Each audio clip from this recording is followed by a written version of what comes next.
নয়াদিল্লিতে শেখ হাসিনাকে লাল গালিচা সংবর্ধনা। কাল যোগ দেবেন নরেন্দ্র মোদীর শপথ অনুষ্ঠানে।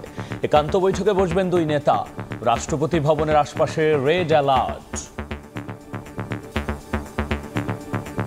CWC unanimously requested Sri Rahul Gandhi ji to take the leader of the opposition position. Rahul Gandhi কি বিরোধী নেতা করল কংগ্রেস? এনডিএ জোট সরকারের নতুন মন্ত্রিসভায় 4 মন্ত্রণালয় নাইডুর, নীতিশের 2।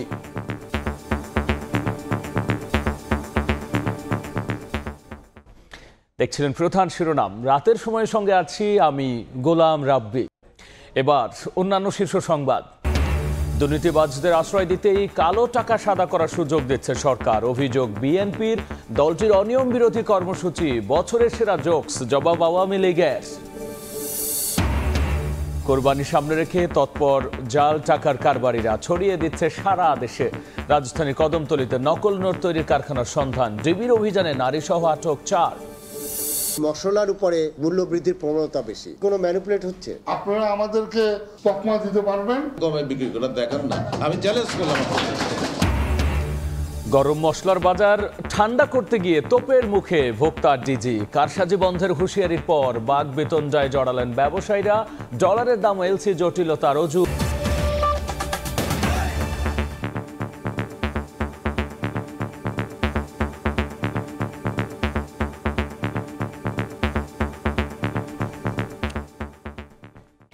ভারতের প্রধানমন্ত্রী নরেন্দ্র মোদীর শপথ অনুষ্ঠানে যোগ দিতে আমন্ত্রিত অতিথি হয়ে প্রধানমন্ত্রী শেখ হাসিনা এখন নয়াদিল্লিতে।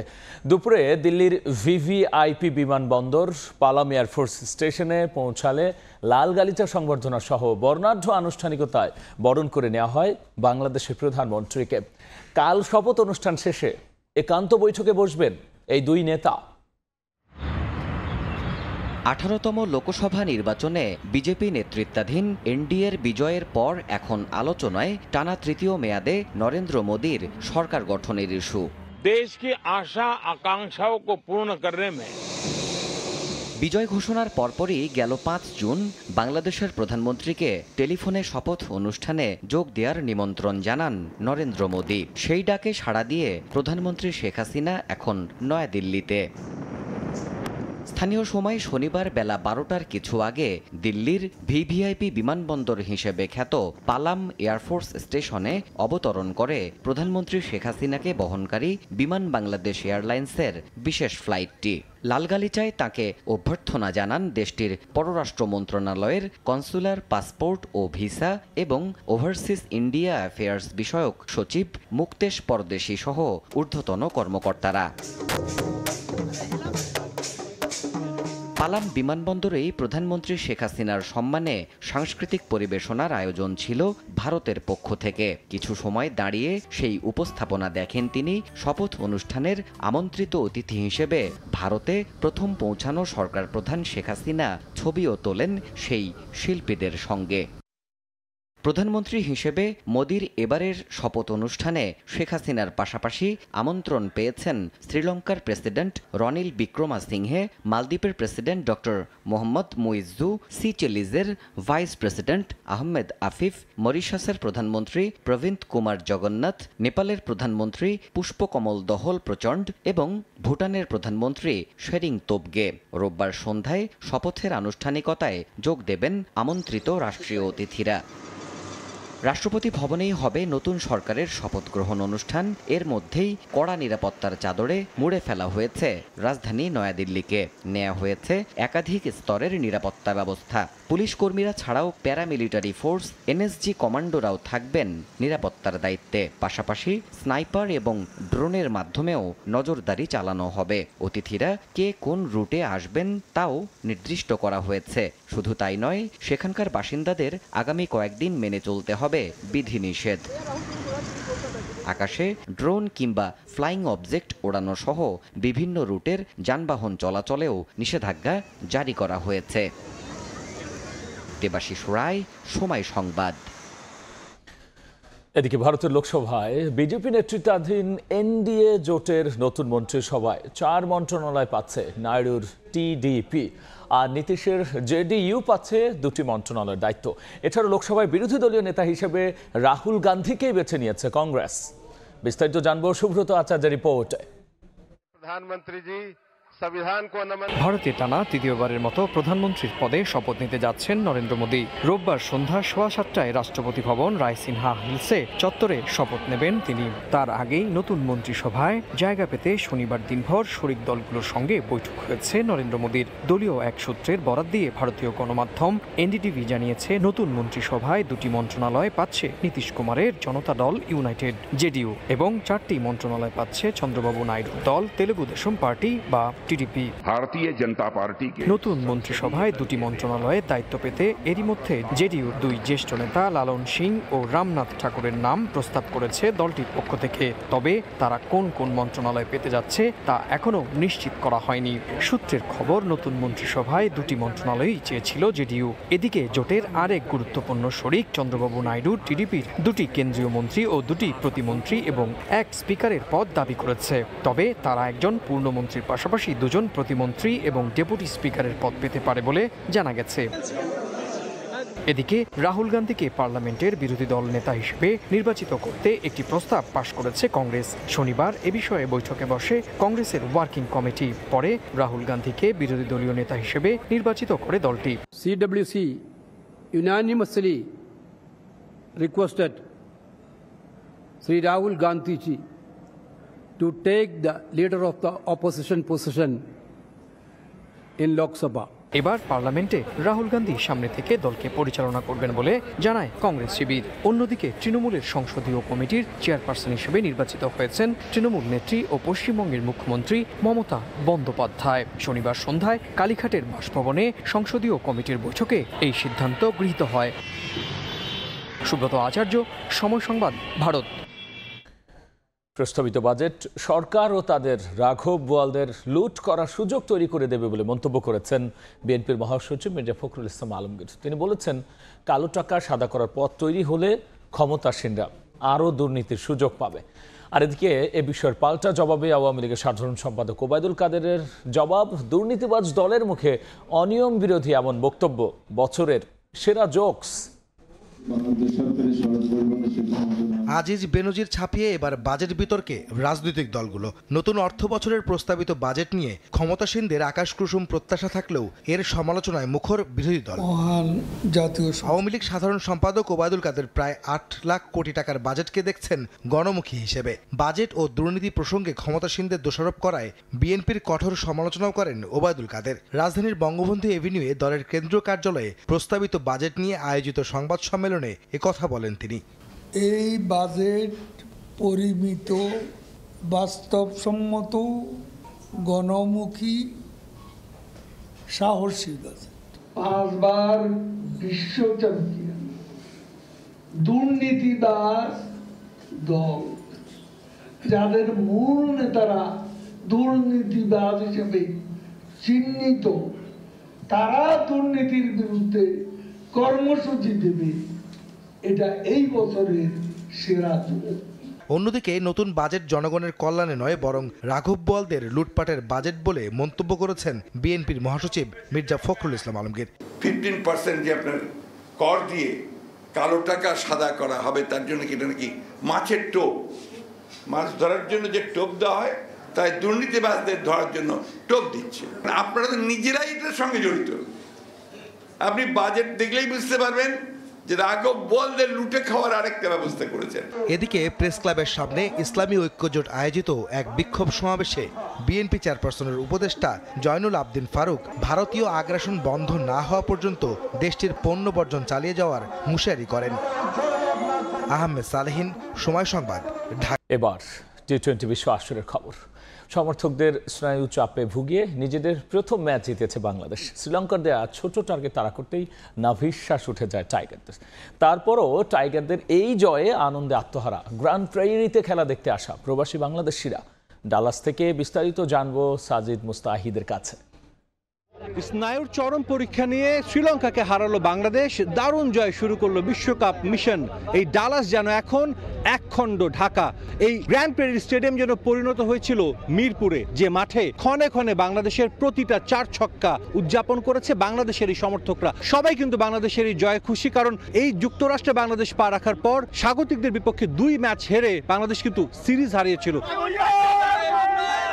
সেই দলটা ঘুরে দাঁড়িয়েছে, অনেক সমালোচনা হয়েছে টানা দীর্ঘ সময়। সেই সমালোচনার জবাব দিয়েছে বাংলাদেশ দল, মাঠে জিতেছে এবং এই জয়ের পর প্রত্যেকটা সমর্থক কিন্তু হাসি মুখে মাঠ ছেড়েছেন। বাংলাদেশের এই জয় তারা উদযাপন করেছেন। জিতে গেছিলাম, হেরে গেছি, এশিয়া কাপেও হেরে গেছি, আর আজকে হারে নাই। লাস্ট প্র্যাকটিস ম্যাচগুলো তো একটু খারাপ করেছিল, তো এখানে আজকে ভালো করায় খুব এক্সাইটেড লাগছে। মানে আমাদের দর্শক দেখছেন কি অবস্থা, এই দর্শকদের প্রচন্ড সাপোর্ট ছিল, আর এই প্রচন্ড সাপোর্টের জন্য তাদের কনফিডেন্সটা অনেক মনে হয় বেড়ে গেছে। প্রচন্ড আশাবাদী তারা একটা আজকে মানসম্মত গেম খেলেছে এবং আমি তাদেরকে নিরুৎসাহ করতে চাই না। ম্যাচটা বাংলাদেশের জন্য সহজ হতে পারত, তবে সেই সহজ ম্যাচটাই কিন্তু তারা কঠিন করে জিতেছে। আরও একবার ব্যর্থ হয়েছে টপ অর্ডার, এবং এই টপ অর্ডার ব্যর্থতা যদি অব্যাহত থাকে নিশ্চিতভাবেই সামনের ম্যাচগুলোতেও বাংলাদেশকে পড়তে হবে কঠিন পরীক্ষায়। সাকিব আল হাসানের কাছে সমর্থকদের ছিল অনেক বড় একটা আশা এবং স্বপ্ন, কিন্তু সাকিব সেটা পূরণ করতে পারেননি। তবে তাওহিদ হৃদয়, লিটন দাসদের ব্যাটিং নিয়ে তারা সবাই সন্তুষ্ট এবং একই সঙ্গে সামনের ম্যাচগুলোতে ভালো করতে হলে যে গুরুত্ব দিতে হবে টপ অর্ডার ব্যাটিংয়ে, সেটাও কিন্তু সবাই বলেছে। Liton, Soumya and Shanto, these 3 players they really need to work, মানে ওরা আই ফিল লাইক টপ অর্ডারে বিকজ দে ফেল, এইজন্য মিড প্লেয়ার্সদের স্পিরিট খারাপ হয়ে যায়। তো এগুলো থেকে শিক্ষা নিতে হয়, বলে রান নিতে হয়। যেমন 2 জন পার্টনারশিপ করছে, হৃদয় আর দাস, এটা ভালো ছিল। পরে একটা আবার সুইপ শট, এগুলো তো রিস্কি শট, এগুলো অ্যাভয়েড করলে ইজিলি 5 উইকেট বা 4 উইকেটে জিতে যেতাম। সাকিবকে যদি ধরতে হয় যে ও আমাদের একটা সিনিয়র প্লেয়ার, ও যে শটটা খেলে আউট হয়েছে যে সময়টা, এটা খুবই খারাপ শট ছিল। ডালাস থেকে বাংলাদেশ দলের পরবর্তী গন্তব্য নিউ ইয়র্ক, সেখানে টাইগাররা লড়বে সাউথ আফ্রিকার বিপক্ষে এবং সেই ম্যাচটা জিতলেই বাংলাদেশ দল পা দিয়ে রাখবে সুপার 8-এ। ডালাসে যেভাবে সমর্থন দিয়েছে সমর্থকরা, ঠিক একইভাবে নিউ ইয়র্কেও বাংলাদেশ দল সমর্থন পাবে, এমনটাই প্রত্যাশা সবার। ডালাস থেকে সাজিদ মুস্তাহিদ, সময় সংবাদ, যুক্তরাষ্ট্র। ঈদের কেনাকাটায় মূল্যছাড়, পাশাপাশি আকর্ষণীয় অফারের ছড়াছড়ি। এবার ঈদের পোশাক, জুতা, জুয়েলারি সহ বিভিন্ন পণ্য কেনাকাটায় 70% পর্যন্ত ছাড় দিচ্ছে বিকাশ। ঈদ উল ফিতরের রেশ কাটতে না কাটতে আয়োজন শুরু ঈদ উল আজহার। এই ঈদে পোশাকের চাহিদা অনেকটা কম থাকলেও উৎসবের আনন্দে পিছিয়ে নেই ফ্যাশন হাউসগুলো। ঈদ আনন্দকে প্রাণবন্ত করতে ছাড়ের পাশাপাশি আছে ক্যাশব্যাক অফারও। গ্রীষ্মের শেষ আর বর্ষার শুরুতেই ঈদ, তাই আবহাওয়ার বিচারে পোশাকের নকশা এসেছে বৈচিত্র্য। ফলে পোশাকে প্রাধান্য পেয়েছে আরামের বিষয়টিও। সুতির ভিতরে কিছু এক্সক্লুসিভ কালেকশন আসছে, আমাদের হাফ শার্ট গরমের জন্য এবং পোলো শার্ট আসছে, টি শার্ট আসছে। এখন বর্তমানে আছে যারা সাজানো, কোকো আছে, রাজবাড়ি আছে, এলাপ আছে, কালামকার আছে, এগুলো আপনার একদম লেটেস্ট এই সপ্তাহের যেগুলো আসছে।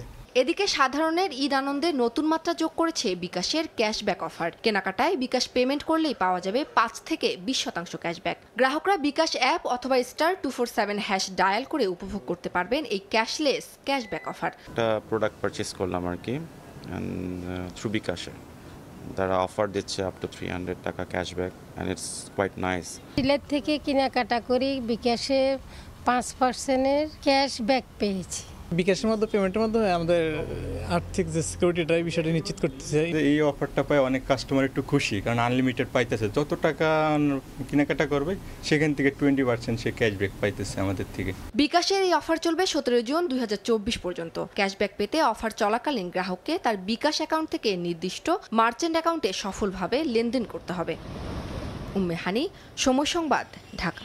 কোরবানির ঈদ সামনে রেখে সারা দেশে জাল নোট ছড়িয়ে দিতে সক্রিয় চক্র। রাজধানীর কদমতলীতে কারখানা সন্ধান পেয়ে অভিযান চালিয়েছে ডিবি। 1.5 কোটি টাকার নকল নোট সহ সরঞ্জামও জব্দ করা হয়েছে, আর আটক করা হয়েছে নারী সহ 4 জনকে।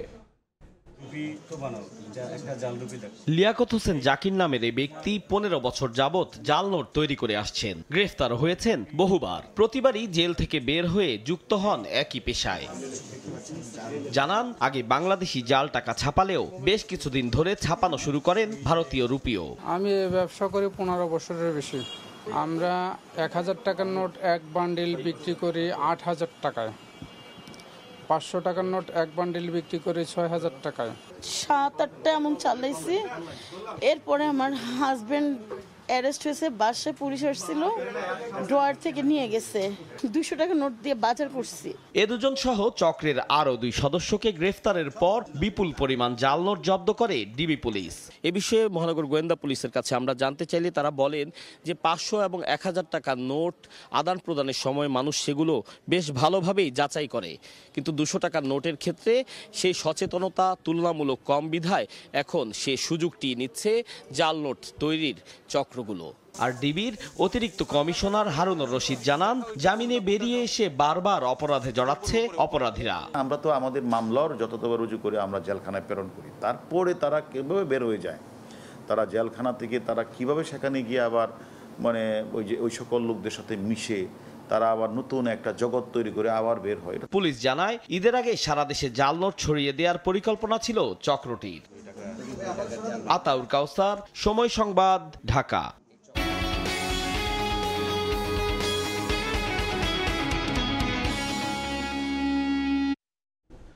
কোরবানির আগে গরম মশলার বাজার ঠান্ডা করতে গিয়ে তোপের মুখে পড়েছেন ভোক্তা ডিজি। কারসাজি বন্ধের হুঁশিয়ারি পর বাঘ বিতণ্ডায় জড়িয়েছেন পুরান ঢাকার মৌলভীবাজারের ব্যবসায়ীরা। ডলারের দাম বৃদ্ধি আর এলসি জটিলতা, অন্যদিকে অযৌক্তিক শুল্ক আরোপে দাম বাড়ার দাবি ব্যবসায়ীদের। কারসাজি যদি হয়ে থাকে তাহলে এই মৌলভীবাজার ব্যবসায়ী সমিতির ভূমিকাটা কোথায়? আমাদের যাতে কমে বিক্রি করে দেখান না, আমি চ্যালেঞ্জ করলাম।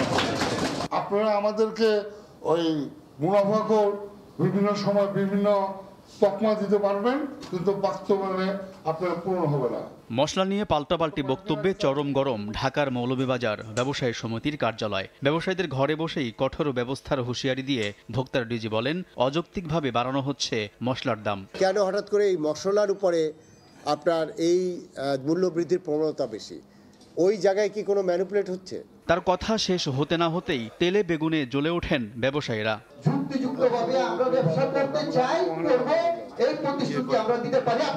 ডিজির বক্তব্যের বিরোধিতা করে ব্যবসায়ীরা দাবি করেন, কোনো সিন্ডিকেট নয়, ডলার সংকট, এলসি সমস্যা ও অযৌক্তিক শুল্ক আরোপের কারণেই বাড়ছে মশলার দাম। যে পর্যন্ত বাণিজ্য মন্ত্রণালয় এবং জাতীয় রাজস্ব বোর্ড, অর্থ মন্ত্রণালয় সমন্বয় না করবে সে পর্যন্ত যত মিটিং করেন না কেন এটার কোনো সুফল ব্যবসা আসবে না। 3000 টাকা শুধু তো ডিউটি চলে যাবে, তো এটা কি আমার দোষ রে ভাই?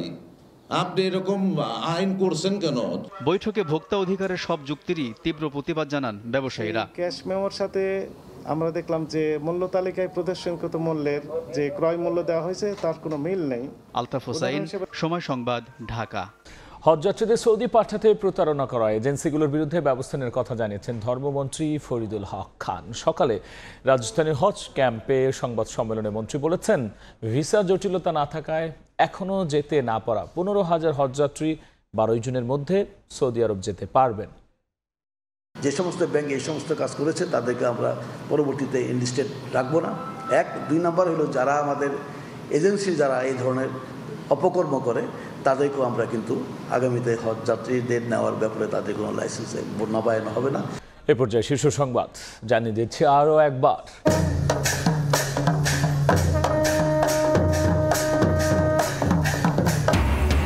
দিল্লিতে শেখ হাসিনাকে লাল গালিচার সংবর্ধনা। কাল যোগ দেবেন নরেন্দ্র মোদীর শপথ অনুষ্ঠানে। একান্ত বৈঠকে বসবেন 2 নেতা। রাষ্ট্রপতি ভবনের আশপাশে রেড অ্যালার্ট এবং দুর্নীতিবাজদের আশ্রয় দিতেই কালো টাকা সাদা করার সুযোগ দিচ্ছে সরকার, অভিযোগ বিএনপির। দলটির অনিয়ম বিরোধী কর্মসূচি, বছরের সেরা জোকস, জবাব আওয়ামী লীগের। এই ছিল আমার কাছে থাকা রাতের সময়। আর এরপর দেখবেন সম্পাদকীয়। সঙ্গেই থাকুন সময়।